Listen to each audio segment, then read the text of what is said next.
بسم اللہ الرحمن الرحیم۔ السلام علیکم ورحمۃ اللہ وبرکاتہ۔ خواتین و حضرات، سوشل میڈیا پر اکثر ایسی باتوں کی بہتات دیکھنے کو ملتی ہے جن میں سے بیشتر نہ کہیں پڑھی ہوتی ہیں اور نہ ہی سنی ہوتی ہیں، اور آج کل ان باتوں کو لوگ ایسے حرف آخر سمجھ لیتے ہیں کہ اللہ کی پناہ۔ میں نے پاکستان کے ایسے بڑے بڑے ڈائجسٹ دیکھے ہیں جن میں آج کل سوشل میڈیا سے اٹھائی چیزیں بغیر تصدیق اٹھا کر چھاپی ہوتی ہیں، اور حقیقت میں ان کا کسی حقیقت سے تعلق بھی نہیں ہوتا، اور جب کسی عام شخص نے وہ چیز پڑھنی ہے جو اس سے پہلے کسی کی بھی نظر سے نہ گزری ہو، تو اس شخص نے اس بے سند اور بے ربط چیز کو مشہور ڈائجسٹ میں چھپی ہونے کی وجہ سے مستند سمجھ کر آگے پھیلانا شروع کر دینا ہے، اور پھر وہ پھیلتی نہ سمجھ لوگوں کی سوسائٹی میں حسن کا درجہ پا جاتی ہے، اور اسے اندھا دھند سینہ بسینہ نقل کیا جانے لگتا ہے، اور ایک وقت آتا ہے جب اسے بالکل ٹھیک سمجھا جانے لگتا ہے اور باتیں سننے کو اسے ملتی ہیں جو غلطی کی نشاندہی کرتا ہے۔ ایسی ہی کچھ باتیں پانی کے حوالے سے جو میری نظر سے گزری وہ جانے اور پھر اس پر مکمل تحقیق جانے۔ ان میں ایک بات ہے ٹھنڈا پانی، کہ ٹھنڈا پانی انتہائی نقصان کا باعث ہے، یہ ہڈیوں کو کمزور کرتا ہے، شوگر بڑھاتا ہے، دل بند کرتا ہے، خون کا بہاؤ روکتا ہے، وغیرہ وغیرہ۔ تو آج کی اس ویڈیو میں ہم مکمل دلائل کے ساتھ اس پر بات کریں گے کہ دراصل سنت رسول صلی اللہ علیہ وآلہ وسلم کیا ہے۔ تو گزارش یہ ہے کہ اس ویڈیو کو مکمل آخر تک دیکھیں تاکہ آپ کو ٹھنڈے پانی کے حوالے سے جو غلط فہمیاں پیدا ہوئی ہیں وہ پتہ چل سکیں۔ تو اگر یہ ویڈیو آپ کو اچھی لگے تو اس ویڈیو کو لائک کر کے ہمارے چینل سبسکرائب کریں اور گھنٹی کا بٹن ضرور دبا دیں۔ سیرت الشامی میں لکھا ہے کہ ٹھنڈا پانی آپ صلی اللہ علیہ وآلہ وسلم کو بے حد مرغوب تھا۔ کھانے اور پینے کی قبیل سے تعلق رکھنے والی کسی چیز کا بھی اتنا اہتمام نہ کیا گیا جتنا آپ صلی اللہ علیہ وآلہ وسلم کے لیے ٹھنڈا پانی لانے کا اہتمام کیا جاتا تھا۔ مدینہ منورہ سے 2 میل کے فاصلے پر بیر غرض سے آپ کے لیے ٹھنڈا پانی لایا جاتا، کیونکہ اولاً تو اس کنویں کا پانی ٹھنڈا ہوتا تھا، پھر اس کے بعد ایک مشکیزے میں اسے حضور اکرم صلی اللہ علیہ وآلہ وسلم کے لیے مزید ٹھنڈا کیا جاتا۔ حضرت جابر رضی اللہ تعالیٰ عنہ سے روایت ہے کہ آپ صلی اللہ علیہ وآلہ وسلم کے لیے پرانے مشکیزے میں پانی کو ٹھنڈا کیا جاتا۔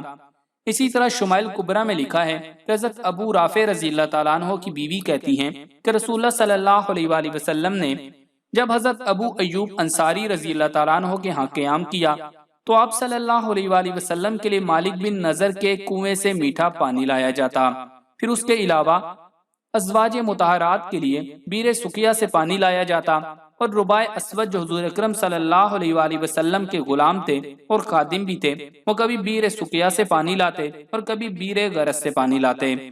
ٹھنڈا پانی خدا کی عظیم ترین نعمت ہے جس کے بارے میں روز قیامت سوال ہوگا، کیونکہ ٹھنڈا پانی پینے سے بدن کے روئیں روئیں سے شکر ادا ہوتا ہے۔ ترمذی شریف میں روایت ہے کہ حضرت ابو ہریرہ رضی اللہ تعالیٰ عنہ فرماتے ہیں کہ رسول اللہ صلی اللہ علیہ وآلہ وسلم ایک مرتبہ خلاف عادت گھر سے نکلے، اس وقت آپ سے ملاقات کے لیے بھی کوئی نہیں حاضر ہوا کرتا تھا۔ اتنے میں حضرت ابو بکر صدیق رضی اللہ تعالیٰ عنہ تشریف لائے۔ آپ نے پوچھا کیسے آنا ہوا؟ عرض کیا یا رسول اللہ صلی اللہ علیہ وآلہ وسلم، صرف آپ کی ملاقات زیارت اور سلام عرض کرنے کی غرض سے حاضر ہوا ہوں۔